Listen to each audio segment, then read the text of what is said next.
Nonprofit and philanthropic leaders devote their lives to the service of others, but sometimes they need a little help. Kristine Michie has been deep in the work and the play of helping changemakers grow their impact for decades. So whether you're ladling soup at a local shelter or attending a UN peace conference, you need to find the balance between the heavy work and a light touch so you don't burn out. And Kristine believes play is at the center of that. Welcome to the PlayFull Podcast, bringing fun to the serious work of changing the world.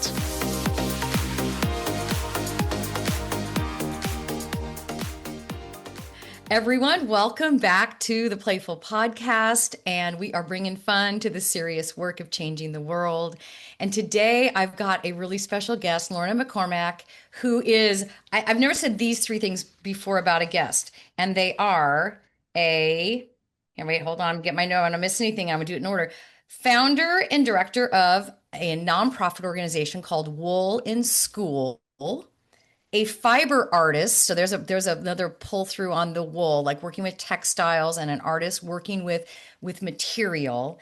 And folks, a presidential candidate for the Republic of Ireland. And that is a journey she's been on real recently that she's going to share with us some today.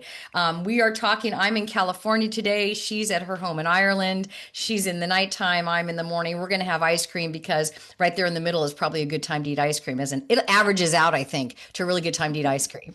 Welcome, Lorna. Thank you. Thanks a million. It's fantastic to be here and to get the opportunity to speak to you. It's just absolutely wonderful. Thank you so much for having me on here today. Right on. Thank you so much. And you reached out to me primarily, and this is a few months ago. The initial introduction was around Wool in School. And if you would, let's start with that. And I think with our audience, I think, now with your guesting here, we're probably going to start pulling in more of an international audience. But I think primarily our audience is based in the States, in the US.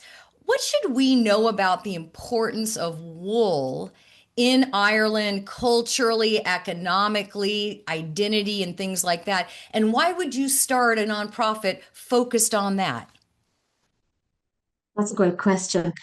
I started the business about 6 years ago. Now, I had always been interested in wool and textiles, and as a fiber artist, I'm a fiber artist about over 10 years now at this stage, but I was always very creative.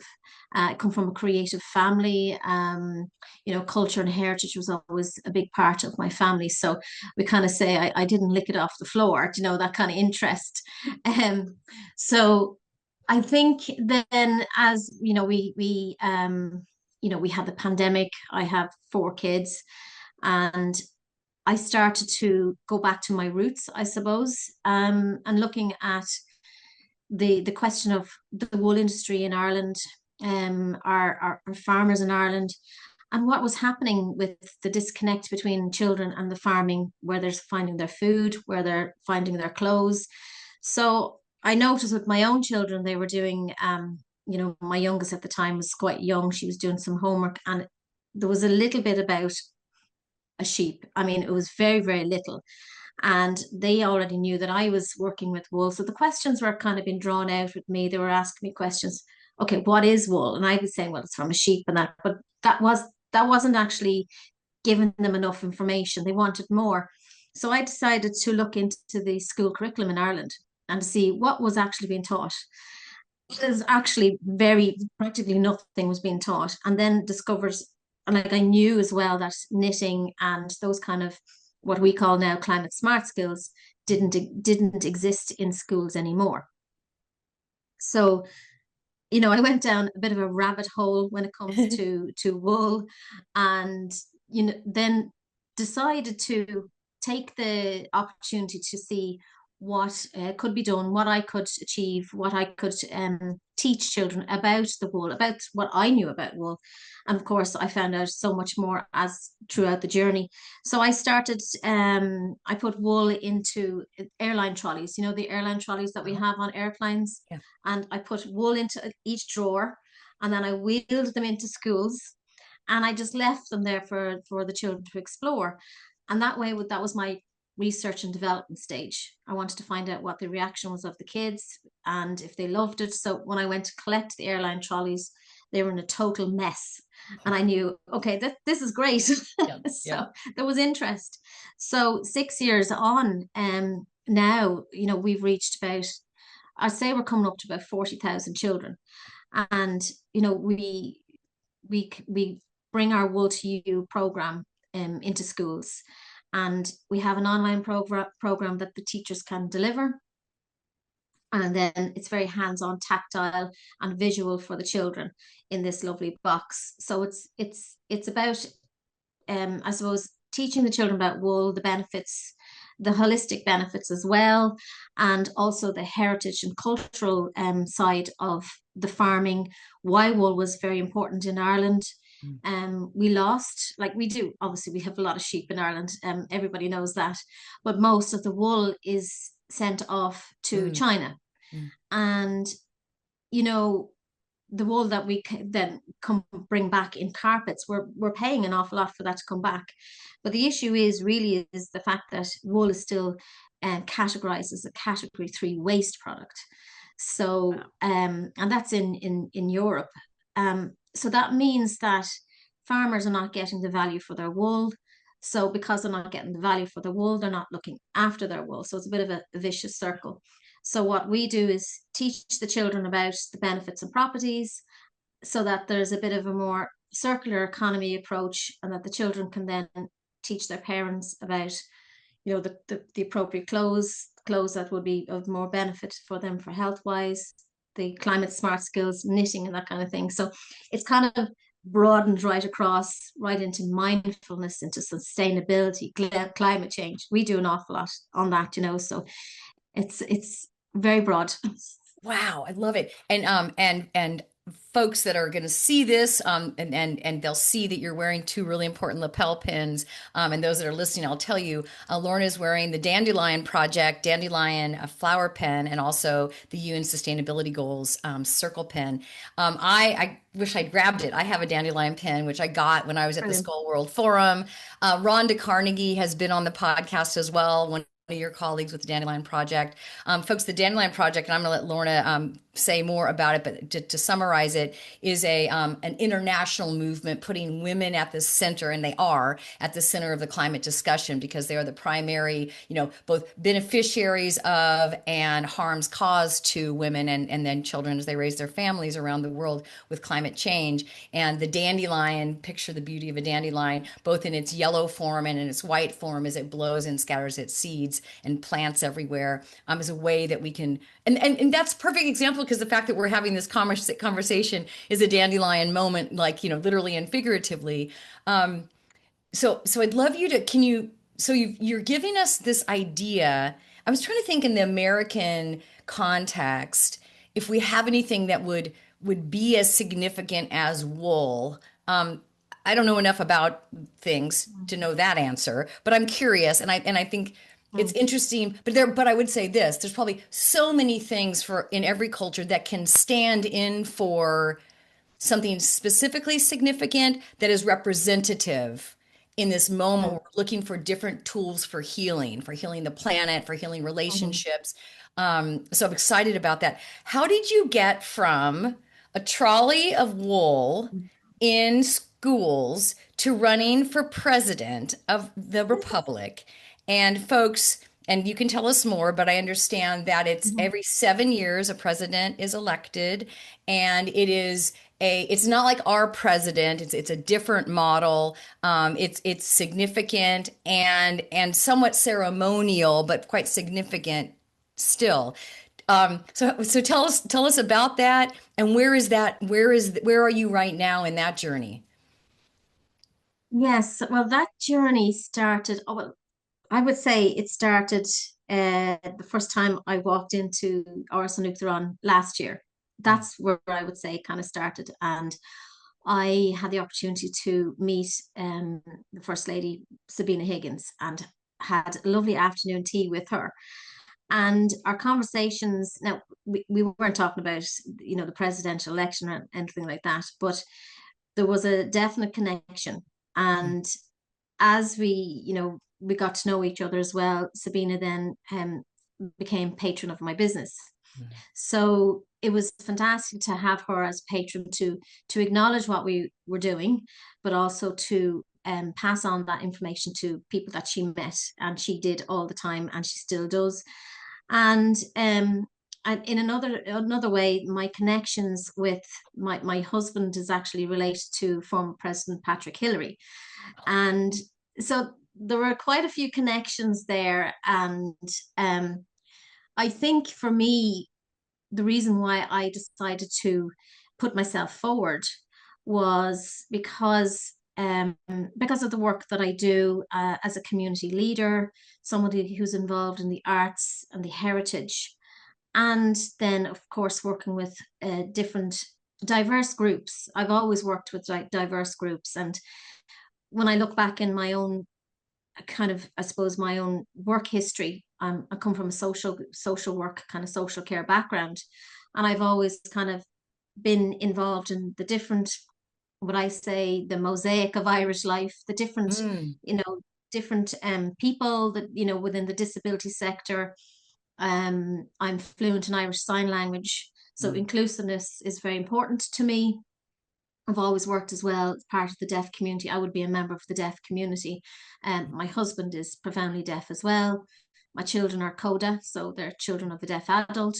So I felt that putting myself forward was important, because I believe within any presidential election, you need to have diverse voices, and people need choices to pick, to kind of choose from, and I mean, not everybody's going to understand where I'm coming from, but I think I felt that I had something to offer, and my campaign was about grassroots.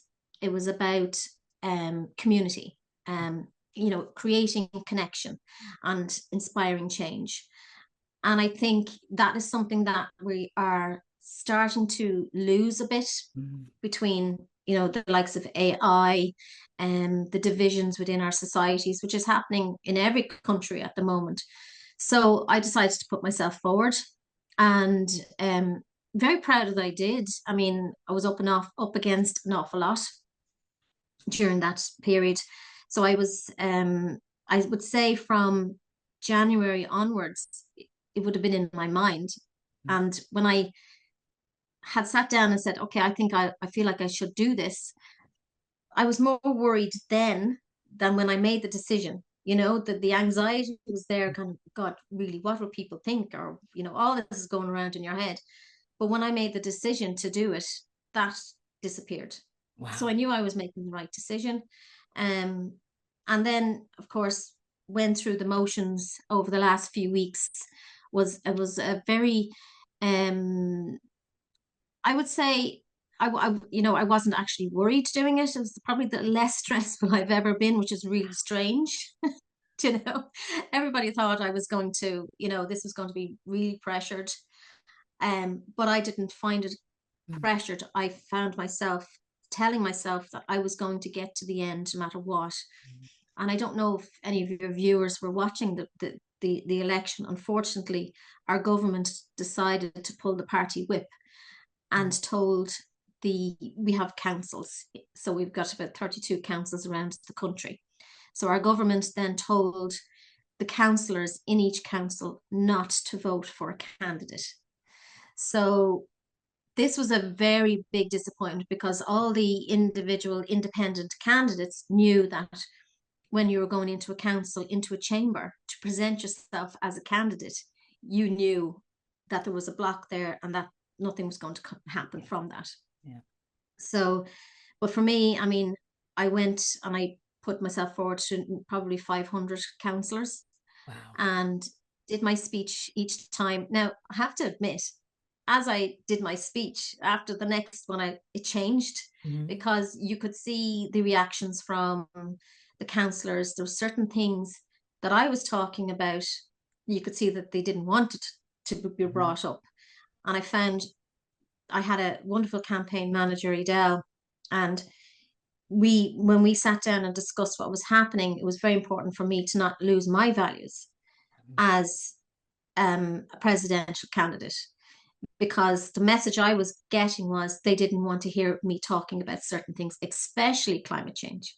Mhm. So it was important for me right through I suppose it's only in the last 3 weeks, it was important for me to remain, confident in my message and not move away from my values, and I'm very proud that I didn't.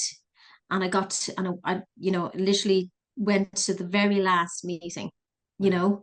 and that was very important to not lose my message and not lose my values right through the whole process, regardless of what the outcome was going to be. Sounds like if I may say, sounds like you're proud of yourself. I am. During it, there was moments where, the questions that were being asked. I mean, the president in Ireland is more of a, um, it's not connected to the politics really. It's Mm. more of a role that's for the people, a Mm. president for the people, and adds value to the discourse of what's happening in that time, and represents the people at home and abroad. So, but a lot of the questions that were asked were all very political. Mm. Very, what about the immigration crisis? What about Mm. the homeless crisis? What about, and each time I had to say, bring it back to the role of what the president it is. And, they'd be asking me, what are you going to do? And I kept saying, well, Mm. the president's role is not to offer solutions. That's your job. Right. Yeah. you know, that's your job to find the solutions. It's the government's job to find the solutions. It's not my job to stand here and tell you what they are, so, as I went throughout the few weeks, you could see my confidence kind of getting better, because I knew what I was getting, going to face each time I went to a council.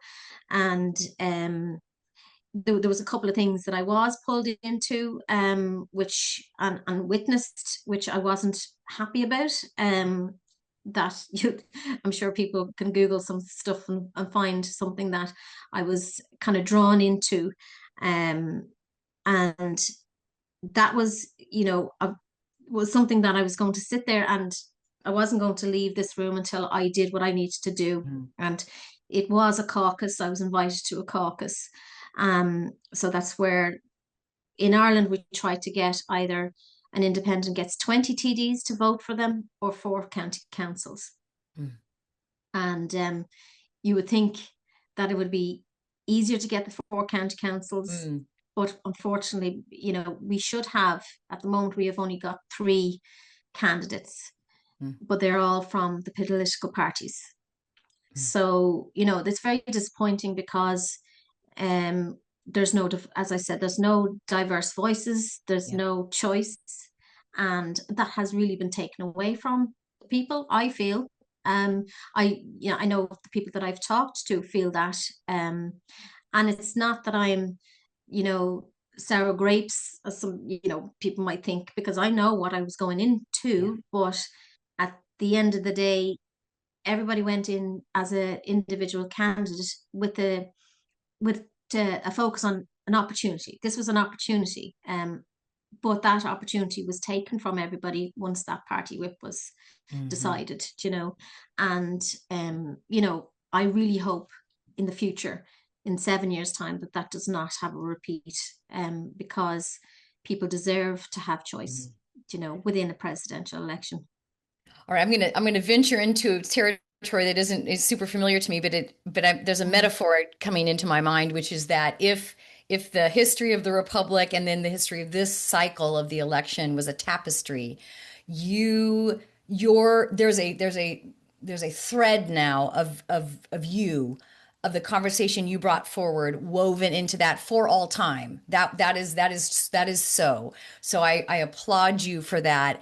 And I applaud that, even when the writing was kind of on the wall and you understood, you knew you still, if the role of the president, as you've described it, is to increase the discourse, you're running and staying in there and sitting in that seat and engaging in that dialogue did do that. As a candidate, you increase the discourse. And gotta believe now. Let's see if I'll pull in the dandelion metaphor that planted seeds, right? That blew and planted seeds that we probably won't even ever know all of the places those might land. So, on behalf of those who want to increase discourse, thank you so much for that. Yes, thank you. That's a lovely way of putting it, because even when I was doing this, I always had this image of kind of like a web, and I felt that there was times that somebody was trying to pull part of that web away and collapse that, because I felt it was very fine kind of thread that was happening, and I do believe that I think we've talked about this before, there's a thread connection between everybody, I feel, and that's that invisible thread, and we don't really know at the end of the day who we've talked to or what we might have said that will resonate with people, and I do feel there was a couple of things that I had said during my presentations to the councils, was that I felt that, and this will resonate with you, because I know you like Jacinda Ardern, Mhm. because empathy and kindness, Yeah. is so important when it comes to any kind of political leadership, because I had a number of discussions with certain people who did not feel that way, and so I drew that back into the conversations or into my presentation, because they're traits that within politics they see as a weakness, and I wanted to show that it wasn't, and why, what I was saying was, it's about, not about power at the end of the day, it's about connection. Yeah. And that's what I think may have, some people would have I hope, picked up on that it's not about power at the end of the day, it's about connection and inspiring change, Yeah. so I'm sure at some point it might come back to me. I have a strong feeling that, and I'm really so glad that we're having this global conversation right now, because of course here in the States, and you're describing it there, there's a concern about civic institutions under attack and democracy under attack, and really globally that is the case. And also, and maybe because of, I believe there is this growing movement. There's a different currency that we're all operating under, where joy, play, love, empathy, love of mankind, love of each other is at work, and these conversations, and man, I just, when I hear people talking about how discouraged I said there is more. I am just talking to people all the time like yourself that are just doing great work and are telling the story and are sharing the story of love. I want to ask you, and I want to make sure we eat some ice cream, because that's one of the promises of this conversation. Now, because you're far away, I didn't get to send you the hot pink box with ice cream, because I don't know that it can travel across the sea like that. But I understand you might have Yeah, gotten yourself some to enjoy while we're I together. did. I Oh, did, good. yeah. Okay. So, do you want It to? mightn't be Is so fancy though. No worries. Is it in the freezer? Do you need to turn around and get It it? is. Okay. I Let's. do have to run out in the rain Oh goodness. Okay. Go because I get have it. an office in the garden. Oh, lovely. Go get it and come back. And we are back, and we both have grabbed our sweet treats. So, Lorna, tell me about this. Is it Irish ice cream? It is Irish ice cream, but I forgot to look at the label. What Um, what but it's flavor is it's it? not fancy. It's an ice cream that I would have picked when I was a child. It's just Mm. the vanilla and ripple ice cream. Oh, yes. Yes. So it's just, and has a bit of white chocolate on top. So it's a, Oh. nice bit of nice little treat on top. Ooh, lovely, lovely, But lovely. it's just reminiscent of my own kind of childhood, to be honest. Would you get it, like, do you get it like scoops on a cone? Was that what you recall as a kid? Uh, no, well, as a kid, we used to get, my mother used to slice it, and then we'd have two Mm, wafers on the side, and we'd sandwich it like a sandwich. mm-hmm. Ice cream sandwich, And absolutely. then, yeah. Okay, I'm having some of our Taharka Brothers, which is our ice cream sponsor here in the States, and this is a flavor that is blackberry crumble layered through vanilla ice cream. So like almost like a That little bit sounds of a lovely. blackberry crumble pie inside of vanilla ice cream. pretty darn tasty. That sounds lovely. So when we eat ice cream, get that over here. I know we'll have to figure out a way. I'd like to ask you, what's the scoop on how you came to care?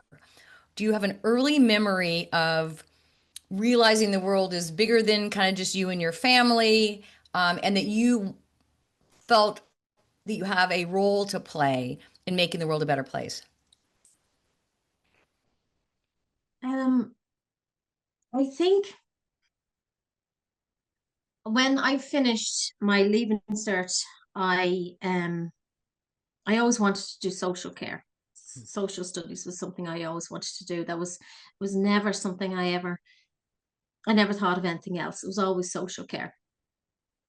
But I knew I wanted to work within the with deaf people at the time. That's when that's where I started. My career was with deaf children, and really that kind of I don't think I made the connection um until when I was learning sign language in college, when I made the connection that when I was a child had hearing issues, and struggled with my hearing as a very young child. But I obviously kind of blocked that out. And then when I started remembering little things and running down corridors and getting my hearing checked and things like that. So I always, working then, I worked with deaf children for quite a good few years in a boarding school, and absolutely loved it. And I think I've always been that type of person. I'm a creative thinker, I think outside the box. I see things that maybe other people mightn't, recognize or see the value in. So when I did fall into the kind of the trap of going to work and, traveling for a long time, going to work. And I was working in a deaf organization and discovered that there was no service for newborn babies or babies or children who are deaf, because most children are born to hearing parents. So that's when I set up a company teaching parents early language acquisition. So for babies who were deaf, or so that was kind of the start of, I suppose, me kind of thinking outside of the box and seeing what was really needed.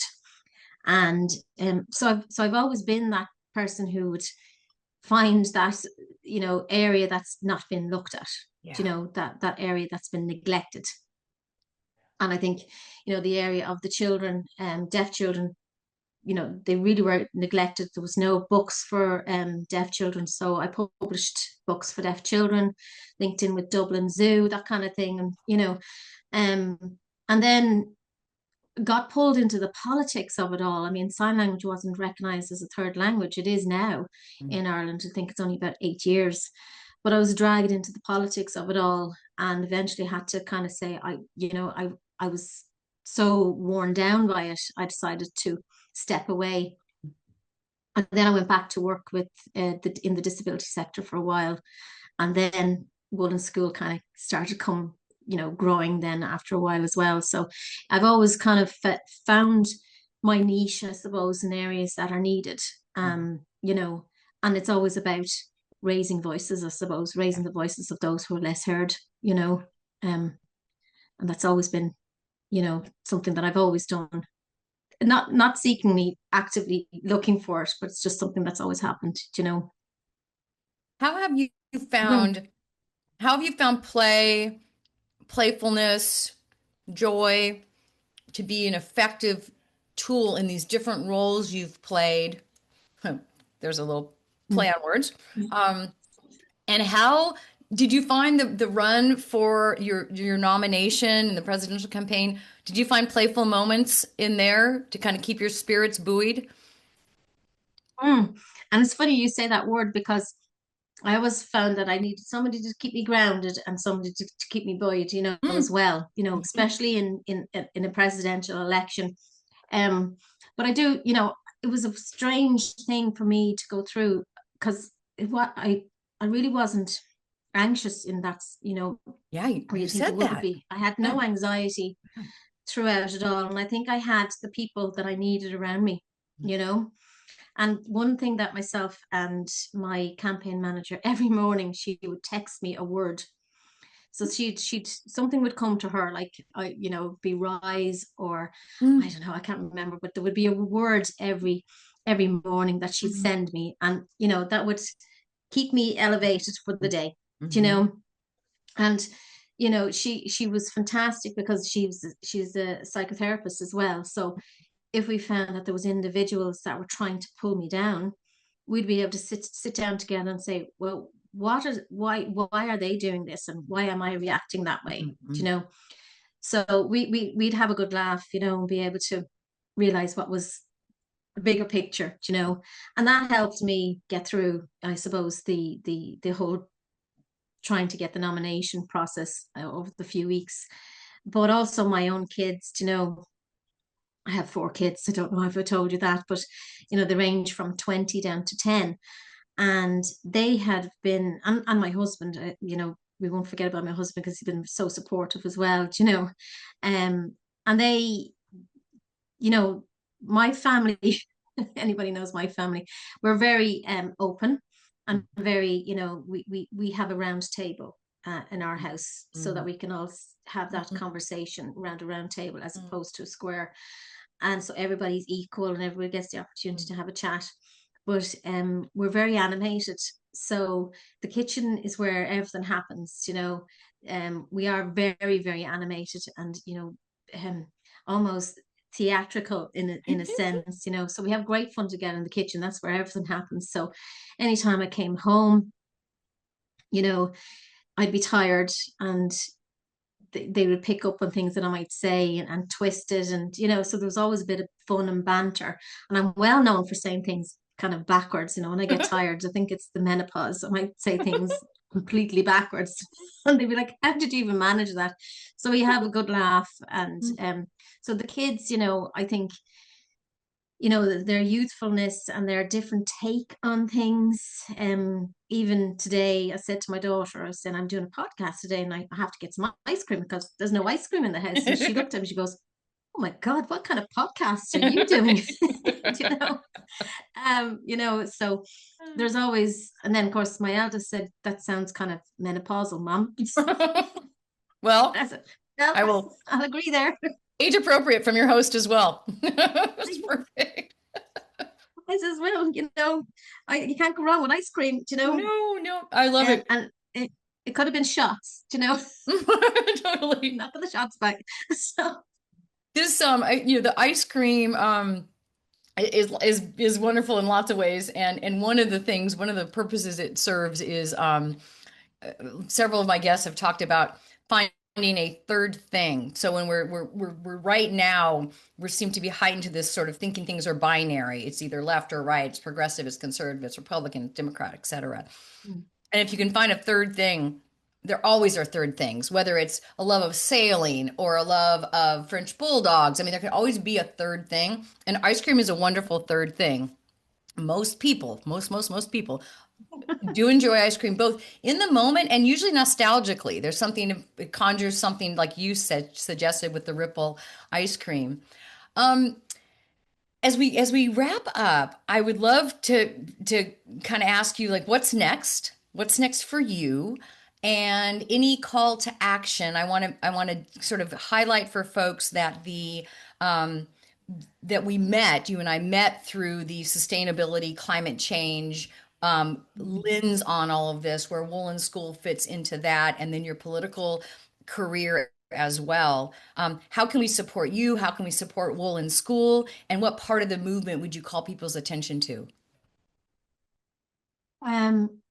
I think, well, for us, we're trying to expand and get the movement of Woolen School over to different countries, and because it's one of those things that is easily transferable, as transferable into Canada and transferable into the US, because of the wool industry over there. But what we want to do is really highlight the mindfulness behind the knitting. I think knitting is culturally grounded in every country. So it's not just in Ireland. but for the sake of our children, to move them away from the games and Yeah. we have this thumb culture at the moment that children are struggling with, where holding a pair of needles and trying to knit is quite daunting for children now. It's harder for them to learn that skill. Mm. But the way we approach it, the children do learn after a few weeks. Great. And they're moving into that kind of mindfulness kind of space, as opposed to the games and the pressures on those games. This becomes an individual kind of activity, but also a group activity. So they can have a knit and natter, we kind of say, as well, with each Lorna, other. can folks order could a teacher or a parent order like a box or a starter kit for this activity? We don't at the moment. I've literally just shut down the shop, would you believe? But as of yesterday, made a decision, because what we would like to do is get it transferable to somewhere else, where that we can have partners or ambassadors or allies to come to us and say that they would like to bring this to their area. They will be an ally, and we will provide, work with them to either find their own, like, we want people to use their own, Sure, the that wool makes in sense. America, as Yes. opposed to Irish wool, because that's supporting the wool industry in that area. Right. So that is something that is transferable, and probably just need to find the right people.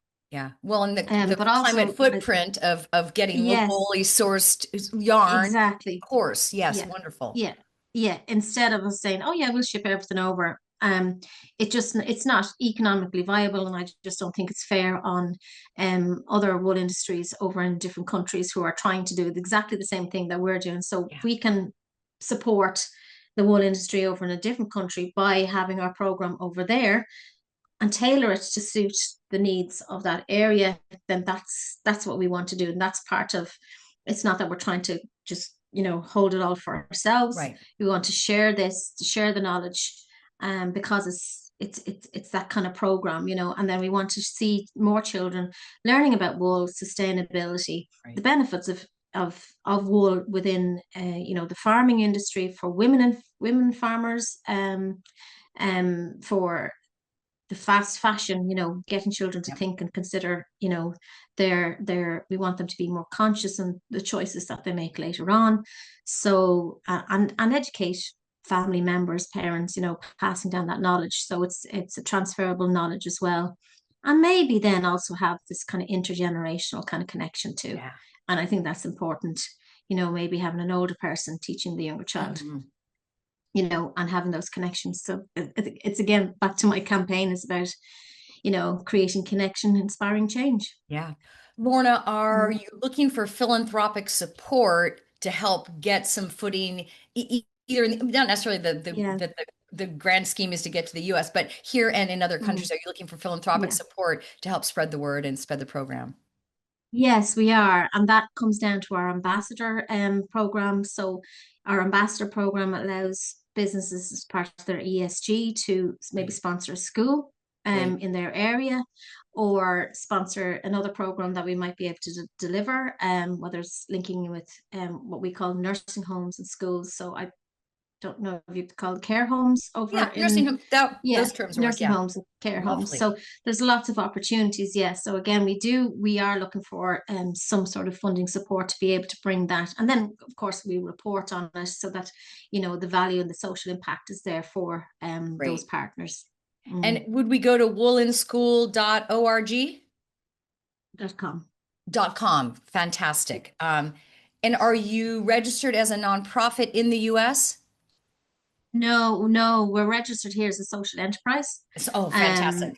I love that, Lorna. Yeah. I'm always enchanted by, I love nonprofit 501c3 US, 501c3 organizations with that designation.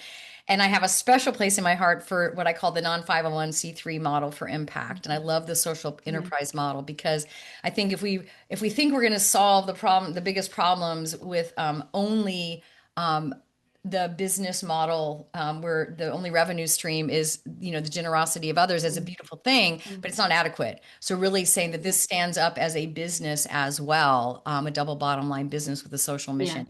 Fantastic. Yeah, absolutely. All right. Well, we are going to have our eyes on you and on what you're doing, and really grateful for it. I know our paths are going to cross, and I know they're going to cross in person. I'm not sure what day it is, but I suspect it's in the next 365 that we're going to find ourselves in the same place at the same time. And I would really look forward to that. Thank you for your time. And thank you for all you're doing. Thank you so much. Thank you so much. I really appreciate it. And I could keep talking. Oh, likewise. Really enjoyed this. Well, you are helping us bring fun to the serious work of changing the world, and we're so grateful for it. Thanks for being on the podcast. Thanks. Thank you. Thank you. Hey, everybody. Thanks so much for listening to the PlayFull Podcast.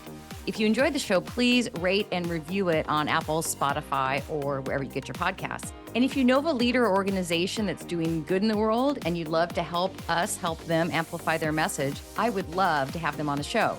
Go to the show notes and click there, or go to impactfulinc.com/contact. And that's impactful with 2 L's, inc.com/contact. And let us know who you're thinking about. Can't wait to see you next time.